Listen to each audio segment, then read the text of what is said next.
Seoul, South Korea, home to the most gifted digital athletes the world of esports has ever seen. Celebrities in the country's StarCraft II professional scene march on the steps of the Africa TV studios, eager to put their skills to the test in a vigorous one-on-one RTS showdown. All right, comes in and actually disables them, but there's no anti-air. So these tanks are going to be isolated. And I love what TY is doing positionally here to interfere with these Marines being able to come and meet up and save the day here. And so all these tanks are going to be taken out, right? Oh my God, this is huge. This is a great move from TY. The title for the Global StarCraft II League, or GSL, is all these players are after. And to earn it, they must defeat some of the strongest pro gaming opponents the world has ever seen.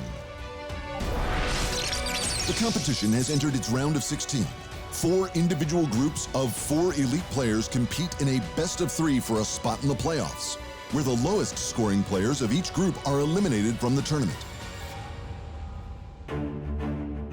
Group A of the GSL Season 3 round of 16 saw 2020 Season 1 victor TY return to claim a second title, kicking things off with back-to-back wins against fellow Terran master Dream by confining him to his own base. I'm so surprised he's not just landing on that tank. I think Dream is a little bit frozen here. There's just one. There it is. Okay. Okay. They're kind of waiting for that. Yeah.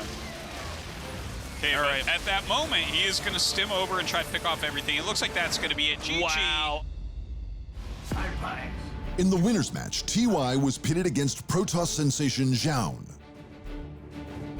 Hit from behind. A win against Xiao would cement TY's place at the top of the Group A standings, earning him a direct invite to the playoff bracket. After a glorious Game 1 win on the map of Submarine, TY faced his toughest game yet in the round of 16. In a massive 22.5-minute fight for Eternal Empire, Xiao played an outstanding defensive game,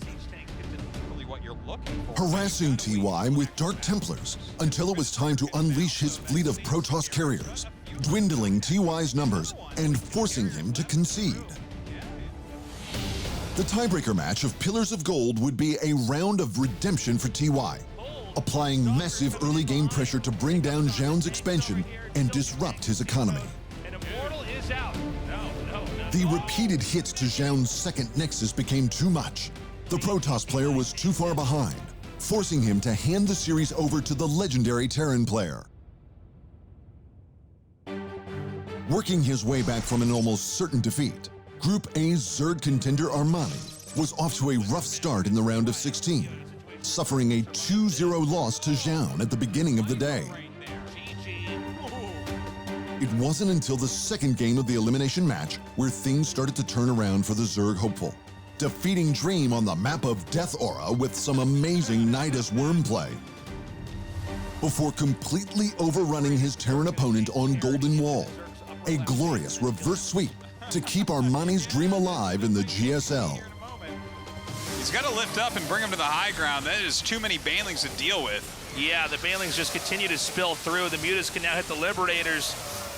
And, I mean, this is just too much.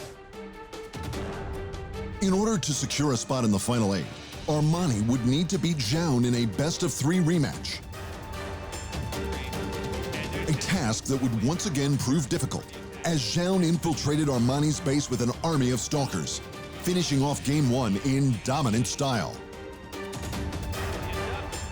Armani would not go down easy. In Game 2, he read his opponent early, quickly teching towards lurkers to counter the stalker threat. Armani's defense was a lot stronger, and his counterplay was something Xiao could not handle. Xiao had lost his 4th base, bringing the final match of the day into a tiebreaker. The Zerg extraordinaire needed this win. A return to the map of Death Aura would be the final playing ground for these two StarCraft professionals. A 1-minute cannon rush was on the cards for Xiao, preventing Armani from expanding too quickly. After his Zerglings removed the threat, Armani continued to grow his economy, answering back soon after with a horde of nasty Zerglings. Mutalisks controlled the skies for Armani, picking off enemy units faster as they started to stack in numbers. From there was no stopping the death from above. Oh my God, that's a lot. Oh no. All right, well, the player who seems to have been in the tournament, well, not seems to, has been, and has made the adjustments. It looks like he actually is going to win in a pretty impressive overcoming fashion, man. Yeah, it does look that way right now. The Disruptor's Armani not doing did it it against Mutas. He beat the Xiao. That's how you take the Xiao to town. Xiao down. Frowns down. Frowns down. No crown, Xiao. Through raw skill and determination, Armani claimed a spot in the playoffs alongside TY, flying the flag for Zerg in the quarterfinals next month.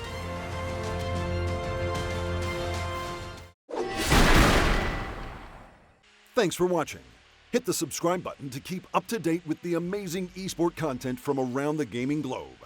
Only on Unbeaten Esports.